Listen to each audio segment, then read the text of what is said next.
warahmatullahi wabarakatuh. Halo teman-teman, nama saya Inayatunisa, NIM 18104090078, Prodi Manajemen Pendidikan Islam. Saya di sini membuat video untuk memenuhi tugas mata kuliah Manajemen Pesantren dan Pendidikan Nonformal di UIN Sunan Kalijaga, Yogyakarta. Nah, di sini saya akan membahas tentang tanggapan terhadap fenomena persoalan kebijakan new normal COVID-19 sebagai ragam sikap terhadap para siswa, mahasiswa, santri yang sedang belajar dari rumah.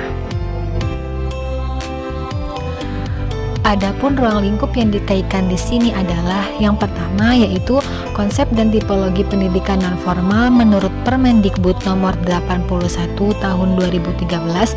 Dalam peraturan menteri ini, yang dimaksud dengan pendidikan satuan pendidikan nonformal adalah proses atau cara mendirikan satuan pendidikan nonformal sesuai dengan syarat-syarat yang ditentukan. Kemudian, pendidikan nonformal selanjutnya disebut PNF adalah jalur pendidikan di luar pendidikan formal yang dapat dilaksanakan secara terstruktur dan berjenjang. Program pendidikan nonformal menurut Permendikbud nomor 81 tahun 2013 adalah layanan pendidikan yang diselenggarakan untuk memberdayakan masyarakat melalui pendidikan kecakapan hidup, pendidikan anak usia dini, pendidikan kepemudaan, pendidikan pemberdayaan perempuan, pendidikan keaksaraan, pendidikan keterampilan dan pelatihan kerja, pendidikan kesetaraan, serta pendidikan lain yang ditujukan untuk mengembangkan kemampuan peserta didik. Nah, konsep pendidikan nonformal juga sebuah kegiatan yang diorganisasikan di luar sistem persekolahan yang mapan. Apakah dilakukan secara terpisah atau bagian terpenting dari kegiatan yang lebih luas dilakukan secara sengaja untuk melayani anak didik tertentu untuk mencapai tujuan belajarnya. Selanjutnya, ruang lingkup yang kedua yaitu konsep dan manajemen lembaga diniyah takmiliyah dan diniyah muadalah serta diniyah nonformal. Nah, yang pertama yaitu Madrasah Diniyah Takmiliyah merupakan salah satu lembaga pendidikan keagamaan Islam di luar pendidikan formal yang diselenggarakan secara terstruktur dan berjenjang sebagai pelaksanaan pendidikan keagamaan. Nah, Madrasah Diniyah Takmiliyah mempunyai 3 jenjang tingkatan, yaitu yang pertama Madrasah Diniyah Takmiliyah Awaliyah atau madrasah dasar dengan masa belajar 4 tahun. Yang kedua yaitu Madrasah Diniyah Takmiliyah Wusto atau menengah pertama dengan masa belajar 2 tahun. Yang ketiga yaitu Madrasah Diniyah Takmiliyah Ulia dengan masa belajar 2 tahun. Nah, santri-santri yang belajar pada lembaga pendidikan umum seperti SD atau MI, SMP atau MTS, dan SMA atau SMK atau MA, dan yang sederajat dapat menambah dan memperdalam pengetahuan tentang agama Islam, tapi lembaga ini tetap terbuka bagi siapapun yang tidak mengikuti pendidikan formal. Selanjutnya, yang kedua yaitu Madrasah Diniyah Muadalah. Madrasah Diniyah Muadalah merupakan pembelajaran yang disetarakan dengan SMA atau MA, karena walaupun pondok pesantren tersebut tidak mengikuti kurikulum Kemdiknas SD SMP SMA atau kurikulum Kemenak MI MTS MA, akan tetapi alumnus pondok pesantren tersebut dapat diterima diakui di perguruan luar negeri seperti Al-Azhar, Ummul Qura, dan sebagainya. Nah, program ini hanya diselenggarakan di pondok pesantren yang seluruhnya terdiri dari mata pelajaran agama dan tanpa diselipi mata pelajaran umum yang hanya ada pada tingkatan ulia atau setara madrasah aliyah. Pada akhir pendidikan, santri akan diuji dengan ujian nasional yang seluruhnya berupa mata pelajaran agama. Untuk selanjutnya yang ketiga yaitu Madrasah Diniyah Nonformal. Madrasah Diniyah Nonformal biasanya diselenggarakan dalam bentuk Madrasah Diniyah Takmiliyah, pendidikan Al-Quran, majelis taklim, atau pendidikan keagamaan Islam lainnya. Bagi diniyah nonformal yang diselenggarakan dalam bentuk satuan pendidikan, wajib hukumnya untuk mendapatkan izin dari kantor Kementerian Agama, kabupaten atau kota. Satuan pendidikan diniyah nonformal memiliki batasan minimal jumlah santri sebanyak 15 orang dan harus segera didaftarkan ke kantor Kemenak. Bagi lembaga yang sudah terdaftar pada kantor Kemenak, selanjutnya akan mendapatkan piagam terdaftar. Nah, pendidikan diniyah nonformal juga yang telah terdaftar berhak mendapatkan pembinaan dari Kementerian Agama dan pemerintah daerah. Selanjutnya, ruang lingkup yang ketiga ada konsep dan teori manajemen pendidikan berbasis masyarakat dan lembaga diklat. Manajemen pendidikan yang berdasarkan berbasis masyarakat akan menampilkan wajah lain yang selama ini kita telah mengasingkan lembaga pendidikan dari masyarakat.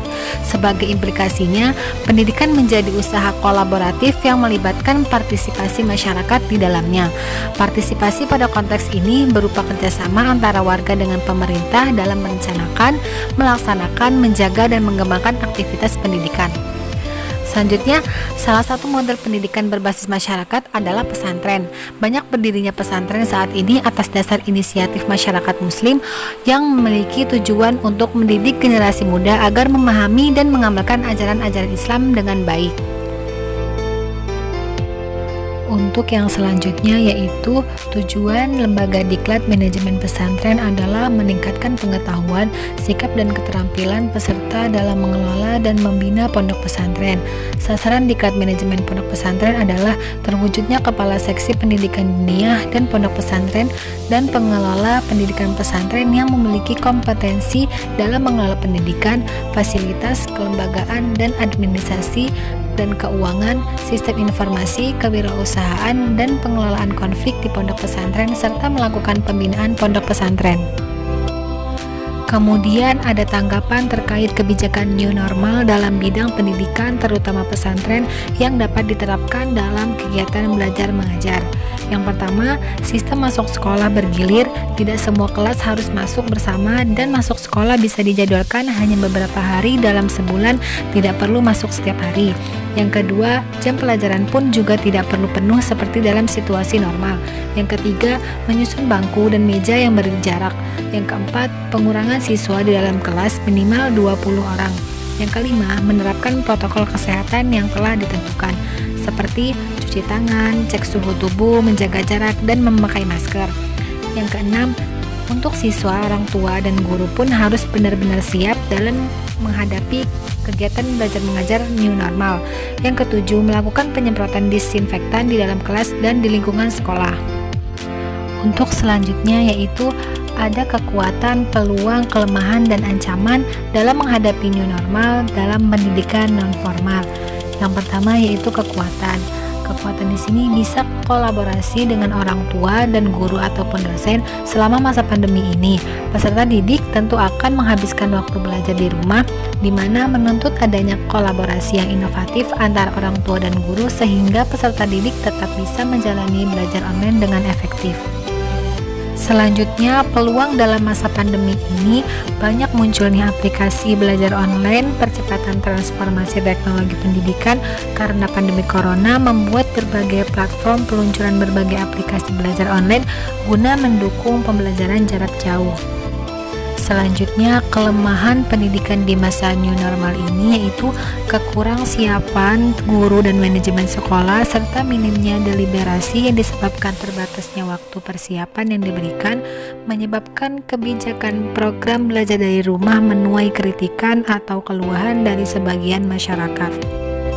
Selanjutnya ada ancaman yang mungkin bisa terjadi di dalam masa new normal di pendidikan ini jika tanpa pencermatan dan kesungguhan rencana yang tepat dalam menghadapi new normal atas dampak COVID-19, maka kemungkinan besar generasi terdidik bangsa ini menjadi korban klaster penularan COVID-19 yang sangat masif.